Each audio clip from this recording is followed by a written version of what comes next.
On va continuer sur la deuxième partie du webinaire. Alors, on va donner un peu plus de temps, on va peut-être déborder un petit peu, mais on parlera de CRM là de suite. J'avais une question à vous poser, déjà de savoir, est-ce que aujourd'hui vous avez déjà déployé un CRM? Est-ce que vous voyez mon écran? Est-ce que vous voyez le sondage? Ouais. Normalement, oui. Oui. Est-ce qu'aujourd'hui, vous avez déjà déployé un CRM au sein de votre cabinet? Ce serait intéressant de savoir ça, parce que j'entends moins parler de CRM dans l'environnement d'outils des cabinets aujourd'hui. Je laisse encore 30 secondes et, pour avoir les résultats.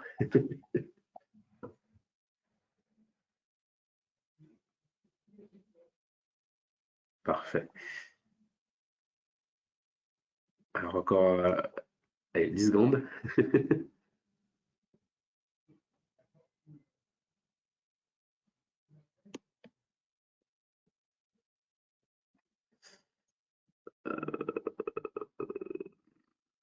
Non, il ne devrait pas apparaître là. Excusez-moi.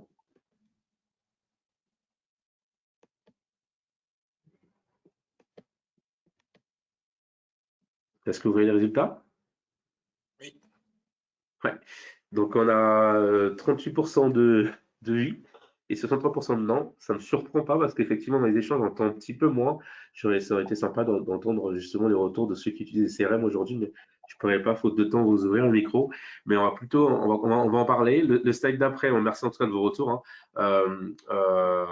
63%, effectivement, c'est pas surprenant. En préparation avec Ricardo, on était un peu provocateur également. On se disait, on parle beaucoup de PDP, 2D, alors c'est pas le même secteur, on est d'accord, mais ne devons-nous pas parler également de CRM parce qu'aujourd'hui, nous, en tant qu'éditeur, en tant que société, donc en dehors d'expertise comptable, on va énormément se baser dessus pour pouvoir justement collecter un maximum d'informations sur nos clients, sur nos prospects, afin de pouvoir mettre en place des stratégies commerciales, stratégies de communication auprès de nos publics. Donc le CRM en français, ça serait gestion de relations clients, hein. Donc l'idée c'est de pouvoir gérer les relations avec vos clients actuels et potentiels et suivre du coup les différentes actions que vous allez mettre en place pour pouvoir interagir avec ces profils-là, donc le client ou le prospect. Donc il va avoir une similitude également avec Microfile dans le sens où on va centraliser de l'information. Alors sur le CRM, vous allez centraliser énormément d'informations sur à la fois la structure de l'entreprise, à la fois sur l'entrepreneur, si je reste sur votre cas, et sur My Company Files, vous allez également avoir de l'information que vous utilisez au quotidien pour pouvoir proposer vos prestations, que vous pourrez également enrichir, hein, on va voir comment tout à l'heure. Et donc du coup, on va avoir une similitude là-dessus. Proposer des canaux de communication personnalisés, à la fois sur le CRM, mais My Company Files aussi, on voit qu'on a des leviers avec les pop-up que j'ai besoin, et comment justement aller identifier donc des leads, donc des opportunités auprès des clients et auprès également des prospects.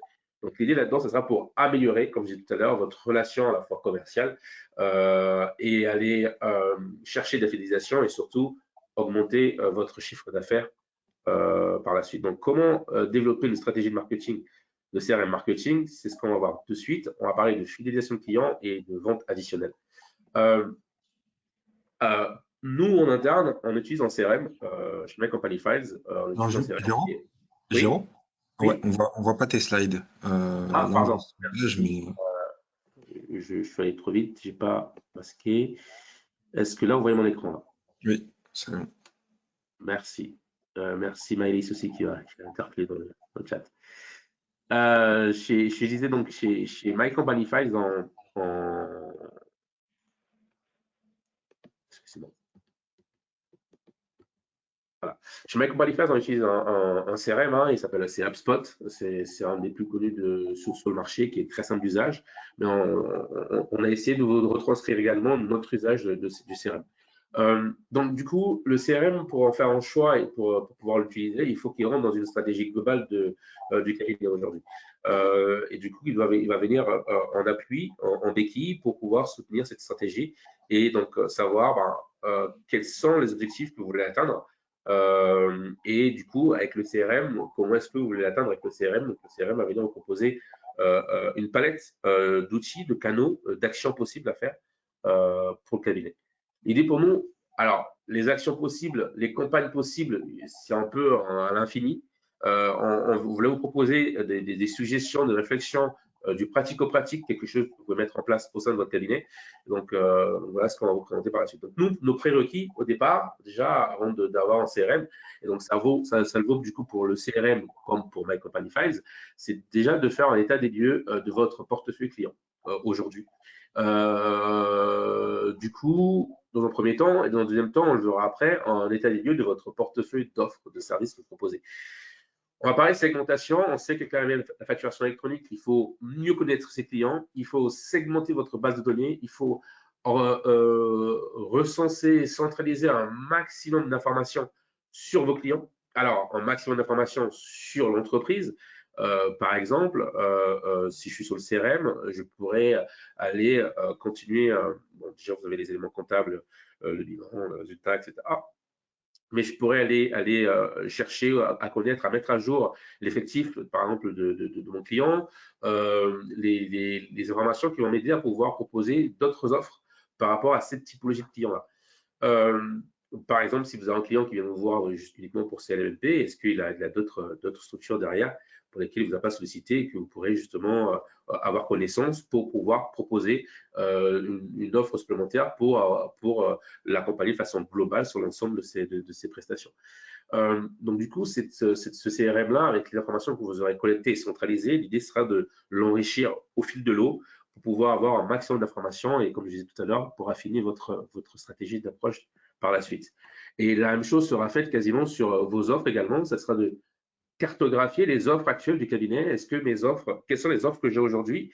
Et en ayant fait une segmentation de mes clients, alors cette segmentation, elle peut se faire sous différents filtres, sous différents critères. Elle peut être une segmentation, si on parle de facturation électronique, des clients qui sont assujettis ou pas à la TVA, qui ont ou pas un logiciel de caisse, par exemple. Mais sinon, on peut faire une segmentation par activité, une segmentation par chiffre d'affaires, une segmentation par… Voilà, vous avez plusieurs critères. Une fois que vous avez fait cette segmentation-là, une segmentation que vous aurez définie, être utile et adaptée pour le cabinet, c'est de vous dire, est-ce que mon portefeuille de mission actuelle correspond véritablement à mon segment de client? Est-ce que je réponds vraiment à les besoins de mes clients actuels? Oui ou non, s'il y a besoin d'ajuster, de supprimer ou de créer de nouvelles offres qui vont plutôt être adaptées. Et du coup, pour proposer à chacun de vos segments clients l'offre ou les offres qui sont adaptées afin de pouvoir maximiser vos opportunités de vente derrière. En termes d'usage du CRM en ce sens, on va le décliner par la suite avec Ricardo notamment, mais là, sur la partie fidélisation, une fois que j'ai toutes ces informations-là, je pourrais me dire, donc pour l'exemple concret, j'ai une nouvelle offre que je vais mettre en place, que je vais communiquer à l'ensemble de mes clients ou à une partie de mes clients. Je vais voir les clients qui correspondent à cette offre-là. Donc, je vais créer une campagne d'information qui va être suivie d'une campagne de promotion. Du coup, je vais utiliser un canal qui va être l'emailing. Je peux également utiliser d'autres canaux que l'emailing. Je peux utiliser des réseaux sociaux, je peux utiliser des articles de blog, etc. Du coup, je privilégie l'emailing et je vais définir une périodicité où je vais envoyer à ce segment-là, dans le premier temps, un mail d'information, dans le second temps, ou dans le second temps, un mail de promotion de l'offre, ou dans ce même mail, l'explication et un bouton pour pouvoir appeler à l'action. Donc, l'idée derrière, c'est une fois que j'appelle à l'action, comment est-ce que ça va se matérialiser? Je mets un bouton de formulaire de contact qui va pouvoir me permettre de renvoyer vers un formulaire où le client va remplir les informations dont j'ai besoin pour préparer le mandat, pour préparer la démission, pardon, et pour préparer la prestation. Et ça me permet de pouvoir aussi, du coup, donc ces informations vont aller se loger quelque part dans le CRM et d'enrichir mon CRM grâce à ces informations-là et pouvoir commencer justement à apporter des solutions aux besoins du client. Donc, on l'a compris, le CRM va vous aider à mieux connaître vos clients, à mieux gérer justement vos contacts, les informations de vos clients, afin de pouvoir proposer, de définir une stratégie commerciale et marketing pertinente et de proposer à vos clients des services qui sont adaptés à leurs besoins. Sur la plateforme My Company Files, du coup, il y a une segmentation qui est possible. Hein. Il y a Maëlys qui est parmi les participants qui pourront en parler mieux que moi. Donc, n'hésitez pas à parler à vos chefs de projet pour pouvoir en savoir davantage. Mais vous avez dans la rencontrée de votre menu, de votre panneau de configuration, les modèles de données, la gestion de modèles de données qui va vous permettre de pouvoir créer des attributs. L'idée derrière, c'est de vous dire si aujourd'hui dans My Company Files ou on va appeler dans la base de données sur My Company Files, il y a des critères d'information que je ne collecte pas encore, que je pense qu'il serait pertinent de collecter auprès de mes entreprises clientes ou auprès de mes entrepreneurs, donc soit la fiche client, soit la fiche contact, ben, je peux créer des nouveaux attributs, donc des nouveaux champs, et ils sont à présent existants. Et du coup, lorsque j'ai des points de contact avec mon client, de pouvoir collecter cette information pour pouvoir enrichir ma base de données sur My Company Files, afin derrière pouvoir également me permettre de pouvoir faire des campagnes affinées sur ce critère-là auprès d'une typologie de client. Donc ça, c'est assez facile à faire sur la plateforme. On pourra vous le montrer par la suite, mais là, faute de temps, je pense qu'il est préférable que je puisse avancer au maximum. Et du coup, sur My Company Files, en termes d'action justement qu'on va pouvoir faire, hein, on va pouvoir mettre en place des rappels automatiques. David en a parlé. On va pouvoir vérifier également sur la plateforme les clients qui ont activé leur compte ou pas, qui ont activé leur application ou pas. On va pouvoir les relancer là-dessus. On va pouvoir faire des notifications sur les documents qu'on a envoyés pour donner plus de précision.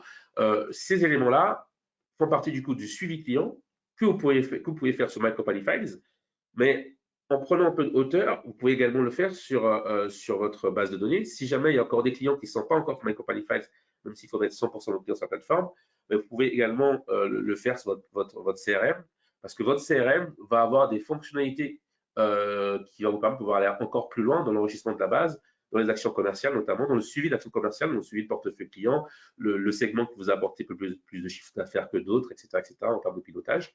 Et sur My Company Files, vous aurez sur une autre échelle également ces informations que vous pouvez avoir dans le suivi et dans l'usage de la plateforme.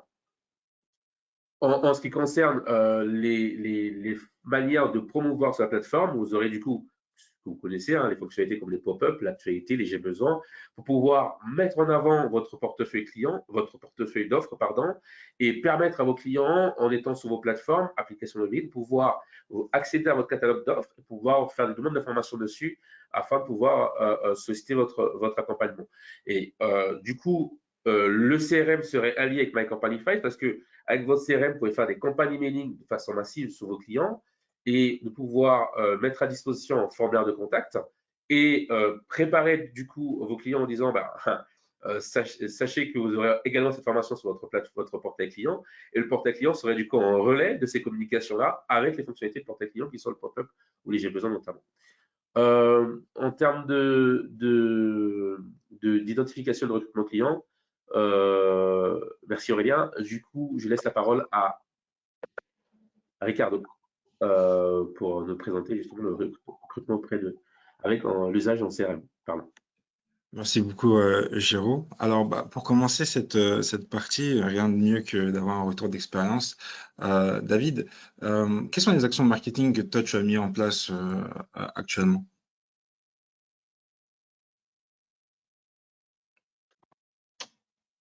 Le micro est coupé, il me semble, David. Ouais. Je suis en train de le réactiver. Voilà, super.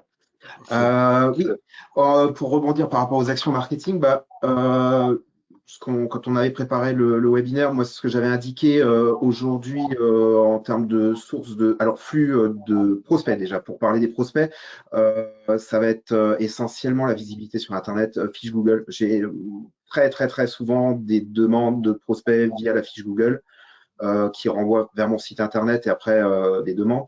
Là, pour donner aussi pareil une idée, alors c'est aussi lié à notre situation géographique, étant donné qu'on est à Metz, proche du secteur frontalier. On a beaucoup de travailleurs frontaliers qui vont sur le Luxembourg, donc on a pas mal de demandes pour de l'assistance sur les déclarations de revenus.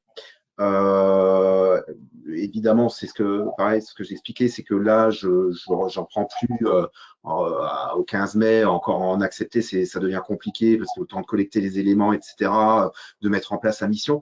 Mais je suis énormément sollicité par le site internet, en tous les cas par la fiche Google, de particuliers qui nous trouvent pour nous demander de l'assistance sur les déclarations fiscales. J'en ai je crois que j'ai dû en refuser là ce mois, j'ai dû en refuser une quinzaine ou une vingtaine, quelque chose comme ça. Ok. Donc ça c'est la première action. Ensuite, de manière générale aussi pour être visible, pour avoir de la visibilité, bah, c'est du réseautage hein, de manière traditionnelle, club d'entreprise. Je fais pas partie d'un BNI, c'est un autre type de club, un peu sous forme associative locale. Voilà, j'ai cette visibilité là.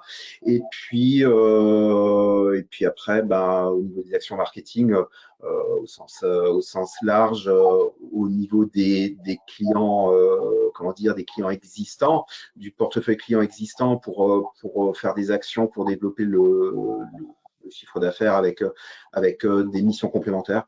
Je pense qu'on a une capacité à proposer plein de missions complémentaires. Après, c'est encore une fois la problématique du temps. On en revient toujours à cette même problématique de la gestion du temps, mais on est en capacité de proposer d'autres missions que de la mission traditionnelle pour être toujours sur le même sujet, hein, de la diversification des missions et de dire il ne faut plus que la mission comptable soit la mission principale. Alors, c'est toujours compliqué de dire la mission comptable n'est pas la mission principale, mais aujourd'hui, si je regarde moi ma typologie de mon chiffre d'affaires, la mission comptable fiscale représente 50% du chiffre d'affaires. Le reste, ça va être sur du social, ça va être du juridique. On fait beaucoup de juridique. Sur de la création d'entreprise, sur de la modification. On a pas mal de prestations dans ce sens-là, ou après, plus du chiffre d'affaires sur de l'accompagnement gestion, donc du business plan, du prévisionnel, un peu de tableau de bord, de l'évaluation d'entreprise, etc., etc. Mais je pense que du développement par des nouvelles missions, on peut en faire plein, mais ça demande de l'organisation, de la réflexion, bien monter sa stratégie commerciale et d'être bien structuré. Voilà. Ok, donc voilà, très clair. Ah, bon, on m'entend. Ouais, c'est bon, on t'entend. Non, c'est bon? Ok, parfait. Bah, pour rebondir sur ce que tu disais, en termes de communication, on peut parler de plein de choses, hein. D'être présent sur les réseaux sociaux, de rédiger des articles, etc. Mais à mon sens, enfin, l'idée aujourd'hui, ce qu'on veut mettre en avant, c'est de se recentrer sur l'essentiel. Et comme tu as pu le dire, par exemple, bah, le fait d'avoir un site internet et d'avoir une page Google My Business, bah, là, on est sur du concret. Et là, on parle des prérequis à mettre en place, voilà, pour être visible en ligne. Donc, nous, ce qu'on aimerait vous partager aujourd'hui, c'est déjà d'avoir un site internet, un peu comme David le fait, et bah, que ce soit optimisé en termes de SEO. Parce que bon bah, il suffit que une personne bah, tape cabinet comptable Met, bah, par exemple toi aujourd'hui c'est le cas, bah, comme tu as beaucoup d'avis sur ta page Google My Business, bah forcément tu remontes. Donc aujourd'hui c'est ça qu'on veut mettre en avant, c'est que le cabinet puisse avoir ce site internet et des avis, aller chercher des avis auprès de vos clients aujourd'hui pour que vous puissiez profiter de cette vitrine que Google propose aujourd'hui. Donc, on parle d'optimisation en termes de SEO. Quand vous avez votre site internet, ne pas hésiter également à créer un blog dans ce site internet de manière à ce que bah, vous puissiez aussi être présent sur d'autres mots-clés que le mot-clé qui prend le cabinet et la localisation. Donc, ça permet de pouvoir avoir davantage de trafic qui vient vers vous. Et surtout, sur ce site internet dont on parle, bah, c'est de mettre en avant votre portail client et l'application. Parce que c'est ce qui fait la différence par rapport à d'autres cabinets. C'est une vraie valeur ajoutée, le fait d'avoir ce portail client, le fait qu'un prospect arrive sur votre site internet et sache que ah, bon, bah, je vais potentiellement travailler avec ce cabinet et ils ont un portail, donc les échanges vont être fluides, on va pouvoir tout centraliser, ça fait une vraie différence. Et pour prendre un exemple, on a parlé de David, mais il y a également le cabinet Sojika qui le fait très bien. Géraud, si on peut pour vous présenter tout ça. Alors, quand on arrive sur leur page d'accueil et qu'on descend, déjà, là, vous voyez bien à droite le bouton espace client, voilà, qui donne vraiment, qui dit en fait au prospect que il y a un espace client, il va sûrement cliquer pour voir ce que c'est. Donc, c'est un bon signal. Et là, il y a quelques informations, notamment pour se connecter. Si on revient sur la page d'accueil et qu'on descend, voilà, donc il y a pas mal d'informations sur le cabinet, des chiffres qui sont intéressants, l'expertise. Là, on arrive voilà, sur des éléments où on parle du portail digital du cabinet. Donc, on voit une image qui parle, un texte court mais efficace et un bouton sur lequel vous pouvez cliquer et afin de découvrir davantage sur le portail client du cabinet. Donc, voilà. Et ça, c'est vraiment quelque chose à reproduire parce que ça permet aux prospects de pouvoir déjà voir en fait quelle sera la collaboration, à quoi va ressembler la collaboration avec le cabinet. Parfait.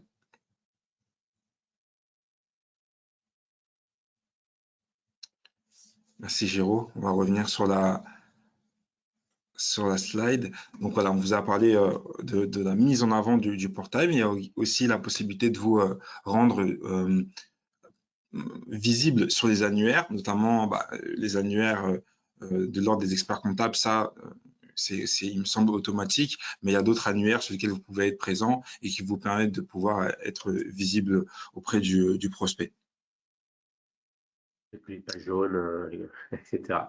Juste pour préciser ce que tu disais tout à l'heure, Ricardo, c'était intéressant par rapport à l'accès, au fait d'évoquer le portail client sur votre site internet et donner accès au portail client depuis votre site internet. C'est super important parce que nous, chez My Company Files, on constate qu'on a beaucoup de connexions sur notre site mycompanyfiles.fr. Des gens qui vont se connecter pour aller sur la plateforme du cabinet, sur l'accès client du cabinet. Et ce qui fait qu'on va, nous, du coup, se retrouver à attirer vos flux. Alors que si le lien était sur votre site internet et que vous mettez à disposition de vos clients le lien de votre site internet, ben ça rajouterait davantage de flux sur votre site internet et ça permettrait de pouvoir améliorer également votre référencement. Donc, il est important véritablement de pouvoir mettre ce lien de direction, ce bouton de redirection sur votre site internet et de communiquer auprès de vos clients votre site internet pour pouvoir avoir un maximum de trafic sur votre site et améliorer votre réputation, comme on dit. Je laisserai Ricardo en parler, il en parle mieux que moi, c'est lui l'expert, mais votre réputation sur Google. Je ferme la parenthèse et je te laisse la parole. Merci. Donc, si tu mets là, voilà. Donc voilà, on vous a partagé pas mal d'éléments sur le fait d'être visible dans les moteurs de recherche parce qu'on estime que c'est un prérequis. Et c'est important déjà de commencer par ça, mais vous avez aussi l'opportunité d'utiliser les réseaux sociaux que vous connaissez très bien, notamment LinkedIn, Instagram, YouTube, Facebook, TikTok. Ce sont des réseaux sociaux que vous pouvez utiliser, mais nous, on préfère vous dire de pouvoir être présent là où est en fait votre client. Dès le moment où vous savez à qui vous allez vous adresser, vous savez sur quelle plateforme vous pouvez être présent, mettre de l'effort, parce que voilà, vous avez un métier très prenant et il faut pouvoir être présent sur des réseaux sociaux, certes, mais sur ceux qui sont les plus pertinents pour vous, pour mettre l'effort qu'il faut. Voilà. Donc là, vous pouvez, comme j'ai pu le dire, être sur les réseaux sociaux et également créer du contenu, notamment via des articles de blog ou même être présent sur des sites qui parlent de votre expertise afin d'aller chercher du trafic sur votre site internet.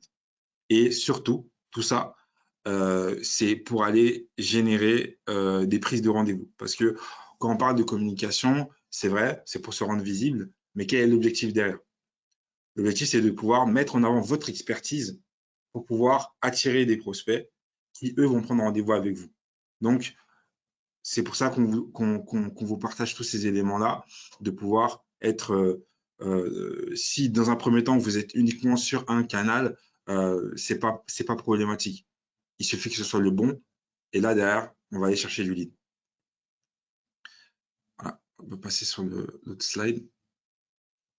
Donc là, on a parlé de communication, mais tout ça, c'est pour aller chercher des leads et donc de l'information.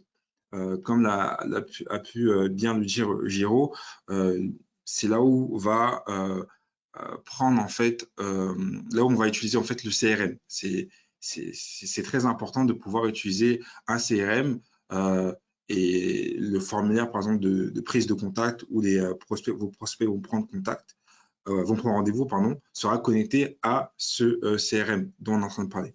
Donc, que ce soit sur du online ou du offline, n'hésitez surtout pas à chaque fois à parler de ce calendrier de prise de rendez-vous, que ce soit un événement où vous allez être ou un rendez-vous. Voilà, n'hésitez pas à parler de ce calendrier de prise de rendez-vous parce que c'est là où vous allez chercher, récupérer de l'information.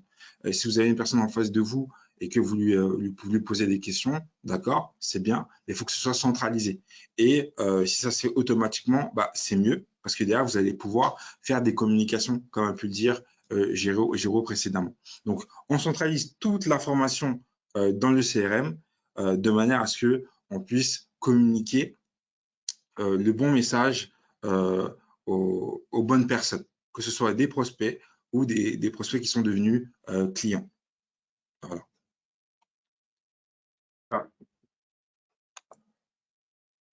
Voilà. Donc, tout ça, c'est très important parce que dès que le prospect devient client, derrière, vous pouvez l'accompagner. Voilà, vous pouvez l'accompagner et en amont, si vous avez paramétrer des emails automatiques, que ce soit des mails de bienvenue, des détails des prochaines étapes, etc. Bah, en fait, ça va vraiment améliorer l'expérience client et valoriser en fait votre cabinet et pousser en fait ce client à en parler à d'autres également. Donc, on va chercher le prospect, il s'inscrit, il prend rendez-vous, pardon, via un formulaire, on centralise. Derrière, il devient client et on a des séquences automatiques, des emails automatiques qui s'envoient afin de pouvoir l'onboarder le mieux possible.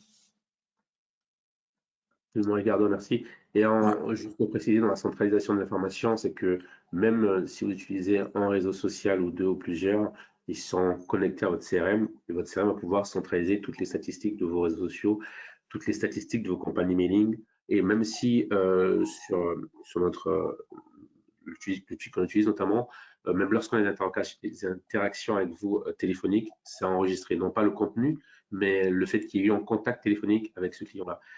Ça permet vraiment de pouvoir vraiment recentrer, centraliser toutes les informations que vous avez de votre client et pouvoir suivre des statistiques, pouvoir justement après prendre des décisions pour pouvoir améliorer votre stratégie. Donc pour le parcours client, comme le disait Ricardo à l'instant, c'est super important, comment vous allez pouvoir embarquer votre client. Donc dans le cas de figure où vous avez communiqué sur Internet ou par un autre moyen, donc la personne a eu accès à votre formulaire de contact, il a rempli les informations, vous avez reçu l'information que quoi X personne est intéressée, vous avez eu le rendez-vous et mis en place, signé la lettre de mission, vous allez pouvoir, grâce du coup à votre CRM, pouvoir démarrer, donc créer des mails automatisés que vous aurez prédéfinis au départ, puis les démarrer et au fil de l'eau, il va recevoir effectivement son mail de bienvenue, comme disait Ricardo, recevoir les prochaines étapes sur cette prestation-ci, recevoir la présentation de l'application, de la plateforme, de savoir qu'il faut télécharger l'application, qu'il faut activer son compte. Donc, progressivement, des mails bien spécifiques, vous allez pouvoir envoyer jusqu'à vous dire, même si vous avez réalisé la mission, vous dire, ce client-là, vu son âge, vu ses entreprises et vu le fait que je sais qu'il a des enfants et qu'on peut déjà commencer à préparer une transmission de société, etc., ben, je vais commencer à l'envoyer à X temps des informations sur la transmission de patrimoine, la transmission de société, et même s'il ne pensait pas, bah, peut-être qu'il va commencer à y penser, et s'il y pense, ben, il aura le réflexe de revenir vers moi. Parce que peut-être que j'ai capté son attention sur une prestation qu'il avait lui identifiée et qu'après ça, il ne pensait pas me conserver comme expert comptable durant toute la vie de sa structure, mais le fait de l'alimenter avec des informations sur des prestations, sur le titiller sur certaines informations, bah, il pourrait me ressolliciter à plusieurs reprises et faire de moi justement son expert comptable tout du long. Donc voilà ce qu'on pourrait vous dire sur un CRM. Le CRM est totalement compatible avec My Company Files, vous l'aurez compris. Le CRM va pouvoir à prendre de la hauteur pour pouvoir définir une stratégie commerciale percutante et marketing également. Et il va avoir une belle puissance, notamment sur le fait de vous rendre visible et aller chercher de nouveaux clients, et aller chercher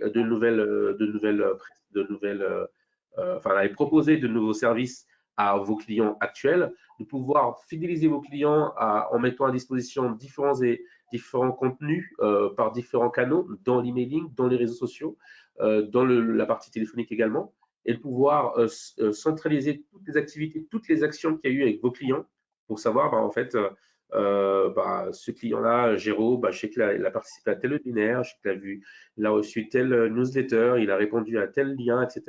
Ben, je pense qu'il est intéressé pour telle offre. Et pareil, pour un prospect, ben, il est dans la base de données. Vous l'envoyez des mails de temps en temps, mais il vous a pas encore sollicité pour une mission. Ben, c'est continuer à l'alimenter en information pour pouvoir le sensibiliser sur quelque chose régulièrement, afin que quand il sera confronté à une telle situation, ben, qu'il se dise, ben, en fait, j'ai un expert comptable qui n'est pas mon expert comptable, mais qui a une expertise qui me semble super calée sur ce point-là, ben, je vais le solliciter pour qu'il puisse m'accompagner. C'est toute la force même des réseaux sociaux, hein. On suit des gens qu'on n'a jamais, qui nous ont jamais accompagnés, qu'on n'a jamais sollicité. Ben, le jour où je suis confronté à une telle situation, ben, je me dirais, ben, je sais qu'il y a David qui poste pas mal d'éléments comptables de formation sur l'entrepreneuriat, etc. Et c'est un expert comptable, je suis sûr qu'il serait pertinent pour telle prestation, donc je vais le solliciter en off, en messagerie privée, pour savoir s'il peut me répondre à une ou deux, trois questions et peut-être même m'accompagner sur cette prestation-là. Donc, rendez-vous visible sur les réseaux, rendez-vous visible, comme disait David tout à l'heure, en réseautage dans des organisations type BNI, type événements de votre localisation, etc. Soyez présents aussi sur Internet. Faute de temps, c'est pas toujours évident, mais essayez de voir au sein de vos effectifs s'il y a des personnes qui ont une appétence sur les réseaux sociaux, par exemple. Ça peut toujours être une tâche en plus, une mission en plus, une bulle d'air dans les tâches qu'il fait régulièrement, afin de le permettre de pouvoir parler au nom de la société, par exemple, sur les réseaux sociaux. Et un CRM aujourd'hui, dans la segmentation de vos clients pour préparer au mieux votre période fiscale. Non, peut-être la période fiscale également, mais l'arrivée de la facturation électronique, on trouvait ça pertinent de vous en parler aujourd'hui. Et donc voilà,